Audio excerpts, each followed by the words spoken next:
Senator Ichaba. Alayeluwa Oba Iwan represented here by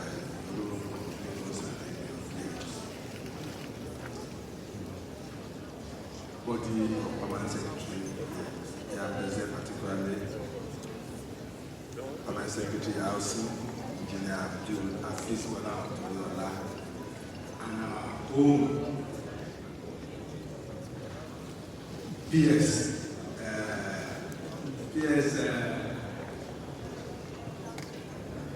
Lambs. I know I'm trying to look for one particular word because we borrow lands. We still look at him as one of us.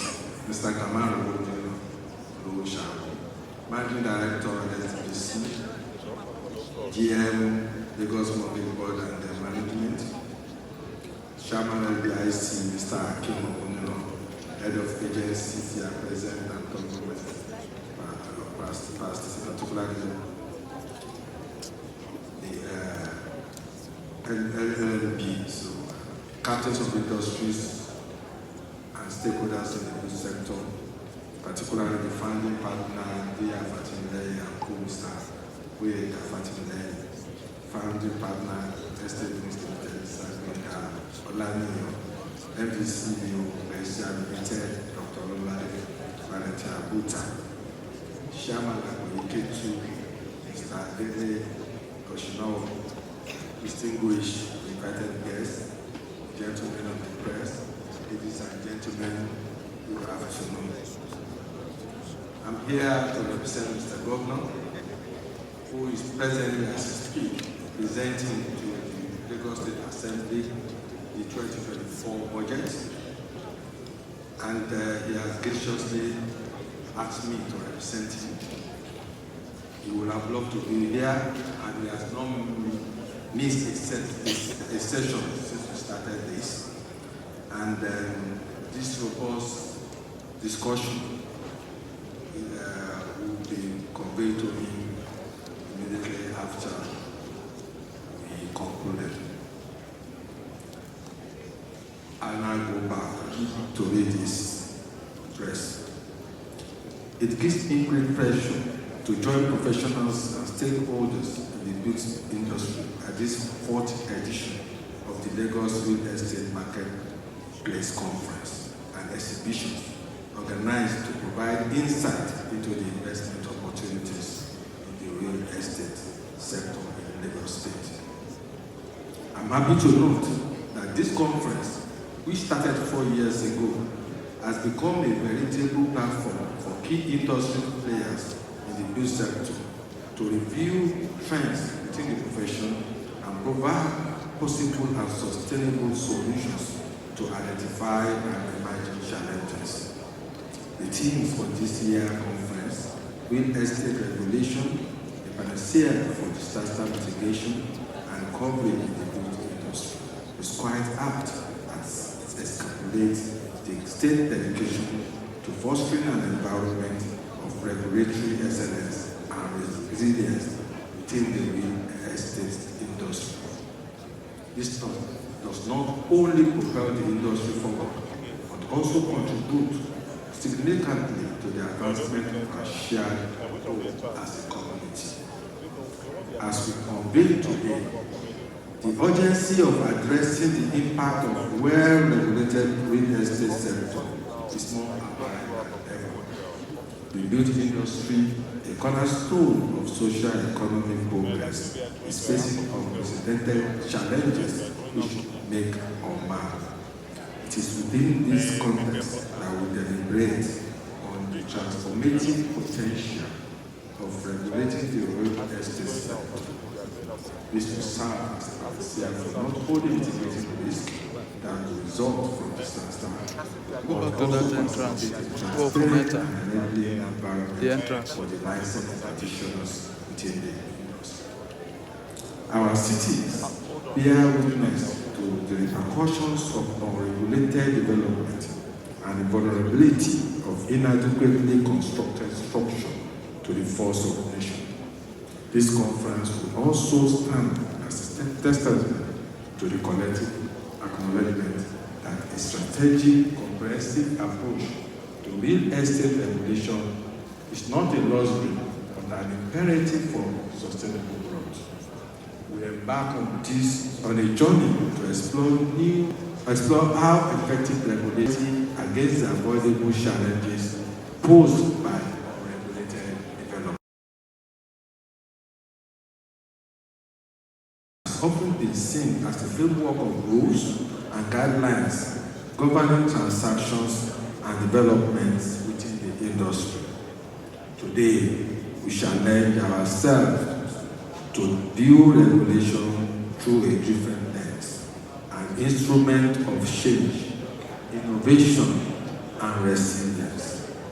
Our deliberation will span the spectrum from the review and enhancement of building codes to the encouragement of sustainable practices and the cultivation of a culture that prioritizes disaster resilience in every facet of the built industry.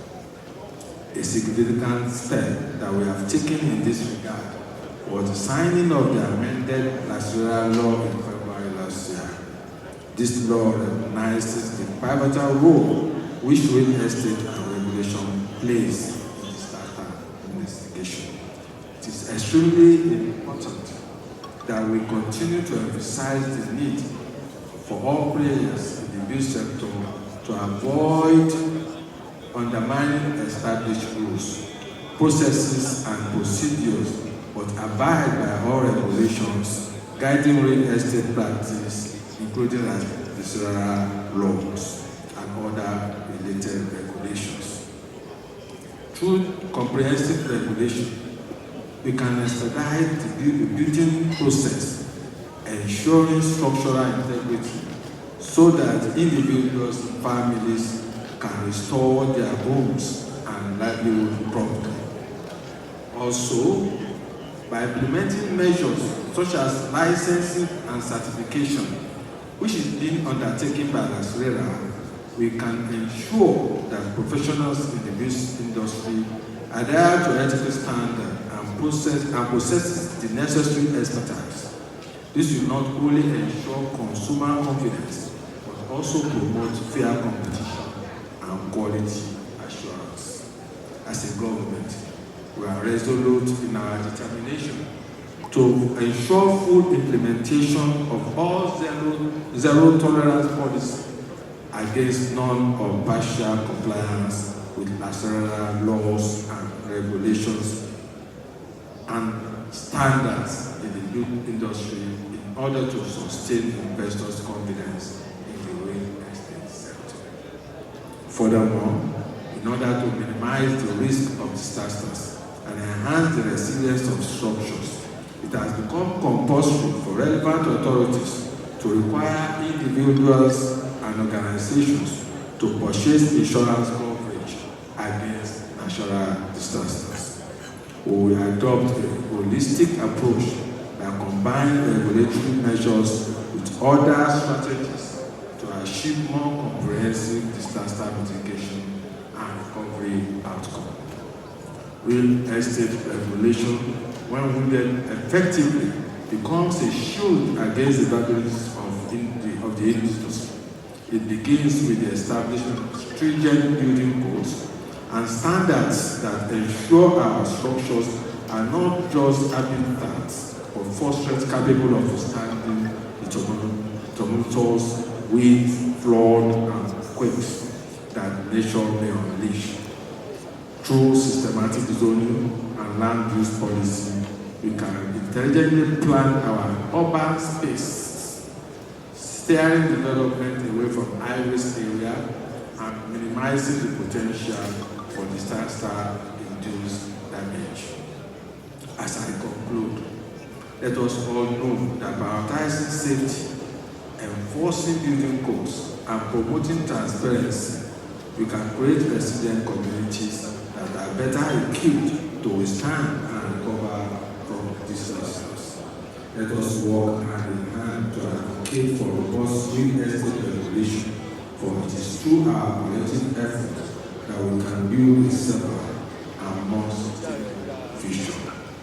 As we embark on this intellectual journey over the next 2 days, I encourage you all to engage wholeheartedly, share insight, and challenge conventional wisdom. The diversity of thought and experience within this room is our greatest asset. And it is through the exchange of ideas that we will uncover innovative solutions and forge a path toward a more resilient, sustainable future. I congratulate the Special Advisor on Housing, Barrister Barakat Odunuga Bakari, and our team for successfully organizing this year's conference and exhibitions. I wish you all a fruitful deliberations. Thank you for listening. We can do very well. Please can we give the governor of the state a very loud ovation. Thank you very much. All right, ladies and gentlemen, may I inform us that we have already seated in our midst His Royal Majesty Oba Dr. Sulaiman Adeshina Raji Ashade the First, the Oniba of Iba Kingdom. And he is ably represented here by High Chief Taufik Husseini, the Bale of Sambo Oniba in Ojo local government area of Lagos. Please, let's clap very well. If you have your children at LASU, they might not allow them to go to school unless you clap very well. The Oba controls the entire area. Thank you very much, sir. You're welcome. Thank you so much to our royal fathers who have blessed this occasion with their presence. Well, distinguished guests, remember we said that we want this conversation to trend on social media. So we have our hashtag Lasrera Marketplace. Hashtag Lasrera Marketplace. And one more time, let's especially greet and thank the representative of the governor for that address, our very dear Commissioner for Housing, Honorable Maruf Akindero Fatai. Can we celebrate him one more time with a round of applause? Well, ladies and gentlemen, we have come to our last panel session for today, where we'll talk about insurance and risk management as a mitigant and recovery tool. Mr. Governor, in his address, reiterated the importance of insurance to this conversation. And we're going to bring up our panelists, who will come up swiftly, and our moderator. First on the list